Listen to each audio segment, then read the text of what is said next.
कुशल कार्यक्रमको सञ्चालकज्यू, जहाँसम्म लाग्छ हाम्रो प्रशासकीय प्रमुखज्यू हुनुहुँदो रहेछ, यहाँलाई धन्यवाद। विशेष त महाशिवरात्रि मेलाका अवसरमा आयोजित 5औं सिद्धलेख शिवरात्रि मेला 2081 तथा सांस्कृतिक महोत्सवको आयोजक यो सिद्धलेख गाउँपालिका धादिङ र सहआयोजकको रूपमा सिद्धलेख ढेवाडाँडा समाज, यहाँहरू दुवै आयोजक र सहआयोजकलाई म धन्यवाद व्यक्त गर्न चाहन्छु। म गोर्खाको मान्छे र धादिङमा आएर यो सिद्धलेखमा आएर आफ्नो प्रस्तुति राख्न पाउनु एकदमै गर्वको कुरा लागेको छ। यहाँहरूलाई आयोजक संस्थालाई धन्यवाद। सबैलाई नमस्ते। नमस्ते सिद्धलेख। राधे राधे भन्ने हो। ल एनिवे, हामीलाई राम्रोसँग लिएर आउनुहुने आदरणीय सोल्टी राजा अनि शेषमा आसीन चर्चित प्यारो भाइहरू जसले आफ्नो गीत प्रस्तुति गरिसक्नु भएको छ। मैले सबैको नाम वाचन गरिरह्यो भने प्रस्तुति छोटो हो रहला र अझै भाइ बहिनीहरू, भूमिका बहिनी, हाम्रो लगायत बिन्दा बहिनी, साथमै अझै भाइहरू आउँदै हुनुहुन्छ। तसर्थ मेरा केही गीतहरू, केही चलचित्रका गीतहरू छ, केही सालैजु, केही झ्याउरे, केही दोहोरी र केही कौडा। यहाँले कौडा गायक भनेर टाइटल राखिदिनु भएको रहेछ। मेरो गीतहरू कसले सुन्नुभएको छ, सुन्नु भएको छैन भने केही सुनाउनेछु। हाम्रो तिलकजीसँग चाहिँ मेरो भलिबलको कारणले गर्दाखेरि इन्डिभिजुअल बात भइरहेको रहेछ, तर पछि मात्रै हाम्रो रबिन सोल्टी राजाको चाहिँ सालो भन्ने थाहा पाइसकेपछि साह्रै खुसी लाग्यो। अझै यहाँहरूसँग नजिकैबाट चिनिने अवसर रह्यो। रबिनजी सोल्टी राजा जो गण्डकी गाउँपालिका स्तरीय सांस्कृतिक समाजको अध्यक्ष पनि हुनुहुन्छ, आफैमा कलाप्रेमी अनि मोडल।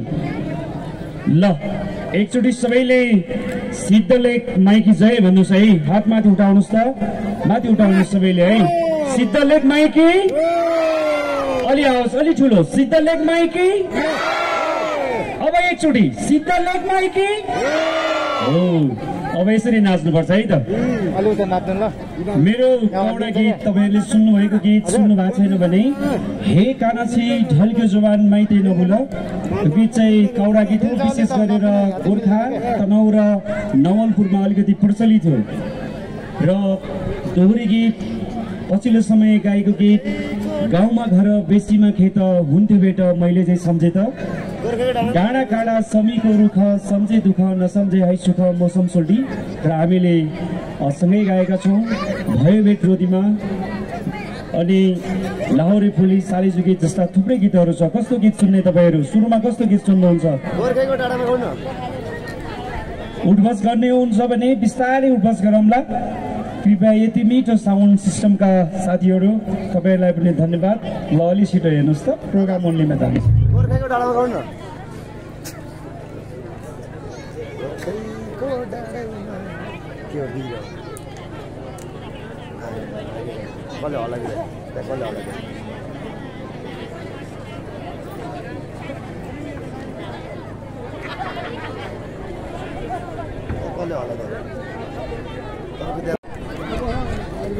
यो तार चुडिएको कारणले गर्दाखेरि अलिकति ढिलो भयो। माइक अलिकति मिलाइदिनुहोस् है। हे गाउँमा घर बेसीमा खेत, ल सबैले गाउनुहोस् त। हे सिद्धलेखको डाँडैमा बसी, लगाउनुहोस्। सिद्धलेखको डाँडैमा बसी हेरिरौँला मायाको गाउँ बेसी। हुन्छ, यो गीत पछिल्लो समय मैले गाउने अवसर पाएको छु। यो गीत पनि पछि गाउनेछु मैले। यो कृष्ण गुरुङ, यसको स्रष्टा आदरणीय कृष्ण गुरुङ हुनुहुन्छ।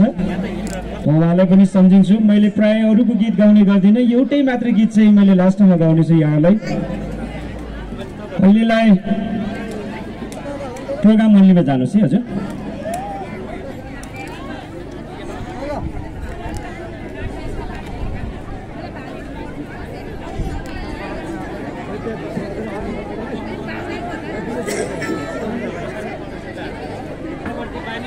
ल सबैले साथ दिनु होला। गीतको बोल रहेको छ यहाँले कौडा भन्ने भइसकेपछि म कौडा गीत गाइदिन्छु एउटा। हे कान्छी ढल्को जुबन पृथ्वी ट्र्याकमा जानुस्। पृथ्वी ट्र्याक बाबु अलिकति है। त्यसपछि म बिस्तारै तपाईँहरूलाई नचाउँदै जानेछु।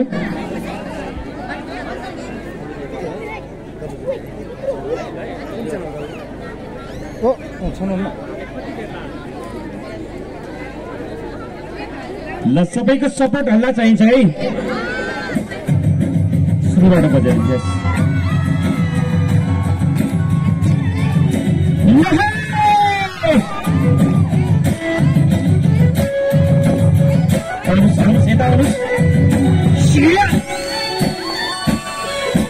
खोइ हातमा चाहिँ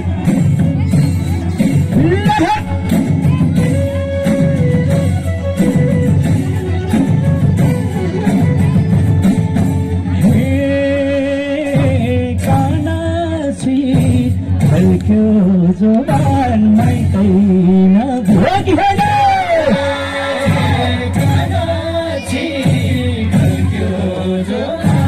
भनेर आउनुहोस्। राम्रो सुहाएको शिरैमा सिरफुला कानासी ढल्क्यो जोबान माइतैन कतिमा राम्रो सुहाएको शिरैमा सिरफुला कानासी ढल्क्यो जोबान माइतैन कतिमा राम्रो सुहाएको शिरैमा सिरफुला कानासी ढल्क्यो जोबान माइतैन फुला कानासी ढल्क्यो जोबान माइतैन फुला बिरेको छारा पिरती लाउनलाई लाग्यो र हो कि होइन। बिरेको छारा पिरती लाउनलाई लाग्यो र पिरती लाउनलाई लाग्यो र। खोइ तपाईँले बिस्तारै ताली हात बढाउ न। हात भगवानको काठमा हुनुहुन्छ तपाईँले है।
बहिनीहरू नबस्नुहोस् र नाच्ने है।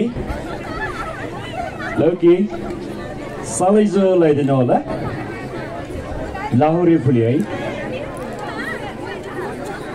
म बिस्तारै तपाईँहरूलाई नचाउँदै जानेछु, केही अलिकति छिटो केही अलिकति ढिलो।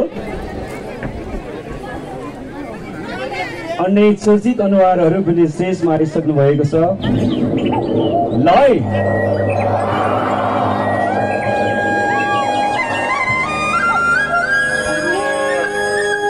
होइन होइन लाहोरी पनि हुनुपर्छ।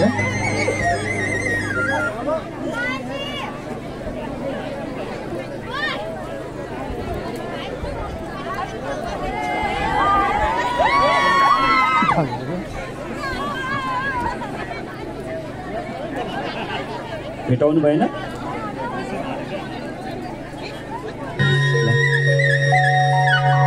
यो चाहिँ आजभन्दा लगभग 6 वर्ष अगाडि बनेको गीत हो र म एक टिपा भए पनि गाउने, म त्यसपछि हेर्नुहोस् भाइ है त।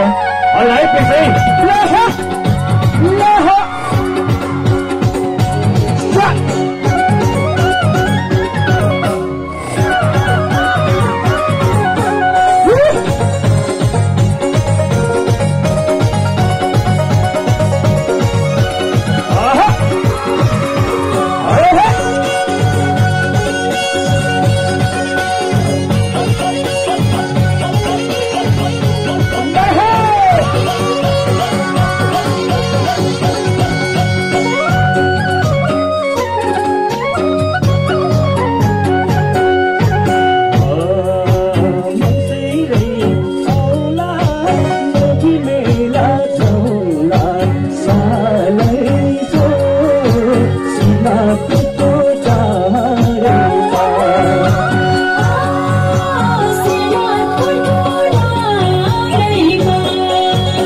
यतिकै प्लिज ल योभन्दा अगाडि बजेको बजाइदिनुहोस्।